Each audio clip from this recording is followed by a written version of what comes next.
بسم اللہ الرحمن الرحیم۔ السلام علیکم ورحمۃ اللہ وبرکاتہ۔ عابد رضی چینل کی طرف سے آج میں اپنے دوستوں کو رسول اللہ صلی اللہ علیہ وسلم کا بہت ہی پیارا فرمان سناؤں گا۔ اس سے پہلے میں اپنے تمام دوستوں سے گزارش کروں گا کہ اگر آپ نے ابھی تک میرے چینل عابد راجہ کو سبسکرائب نہیں کیا تو ضرور کر لیں۔ تو سٹارٹ کرتے ہیں آج کا لیسن۔ بسم اللہ الرحمن الرحیم۔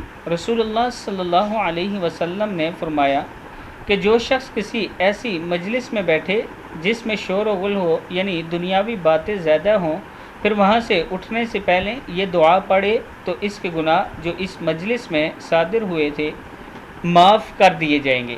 دعا کیا ہے؟ سبحانک ربنا وبحمدک لا الہ الا انت استغفرک واتوب الیک۔ سبحانک ربنا وبحمدک لا الہ الا انت استغفرک واتوب الیک۔ صدق اللہ العظیم۔ اس ویڈیو کو آپ نے آگے ضرور شیئر کرنا۔